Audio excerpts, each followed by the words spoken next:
All right, YouTube. Well, since I put the head on this, I've never put coolant in. It's always been water, and it's been getting cold out. So every time I had to run this thing, after I'm done, I have to drain the coolant or the water out of it.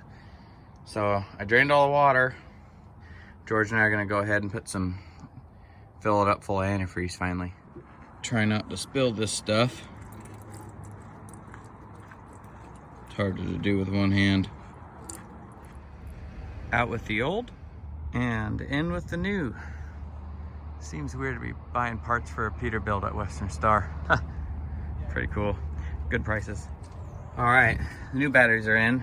I put 3 in there because that's what I could afford for now. Plus I've been starting this thing pretty easily with just 2 batteries, so 3 is fine. I mean, there's a lot of trucks out there that are only wired for 3 batteries.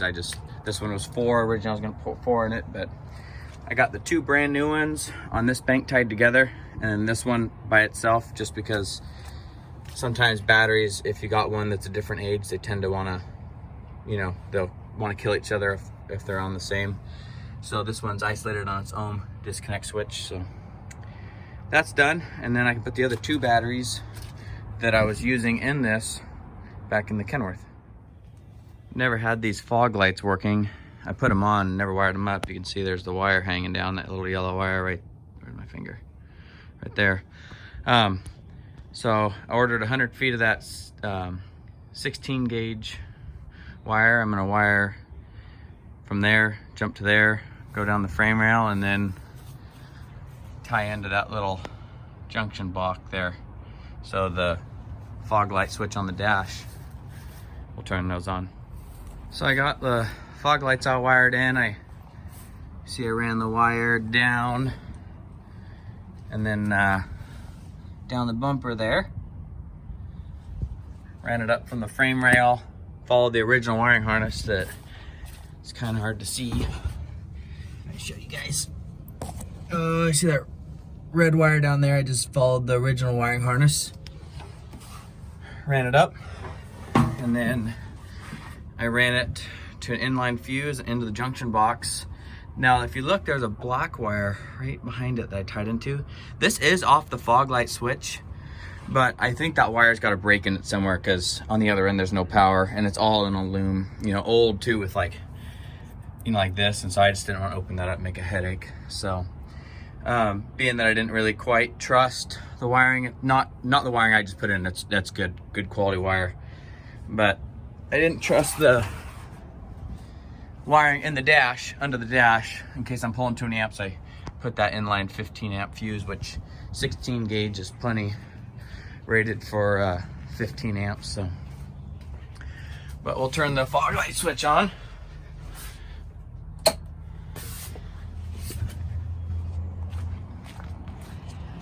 Oh yeah, they look good. They look good going down the highway at night with all the headlights on and marker lights.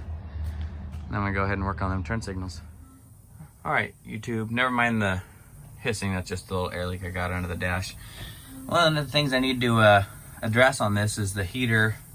The hose is all falling apart, but also the fan has power to it despite splices everywhere. But the fan motor has fallen down. You see that? So the fan doesn't spin. And one thing would be nice to have is a working heater that blows that to the defrost.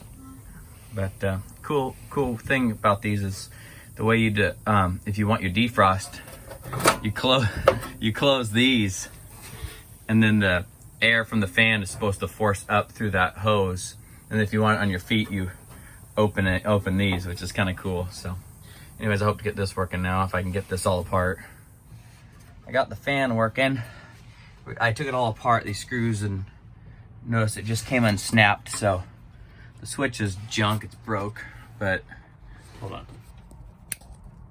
That fan's working in there now. But the switch, pretty well shot. So, and the wiring's hokey.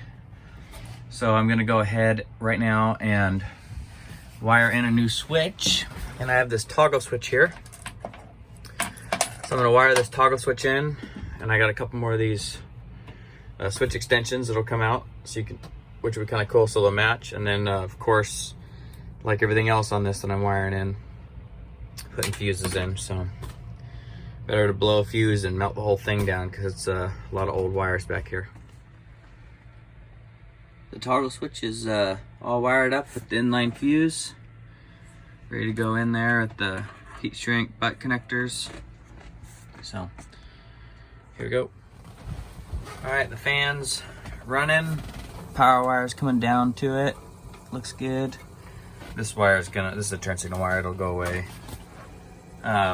Put a chrome switch extension on the front of it. So it has a little on, kind of beat up with something used I have, but that little on off toggle switch thing on it. So anyways, on to something else now, but looks kind of cool.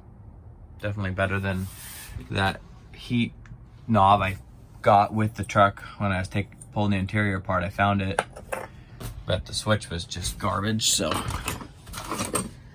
glad to have that gone. And it only worked on 1 speed anyways, so looks good.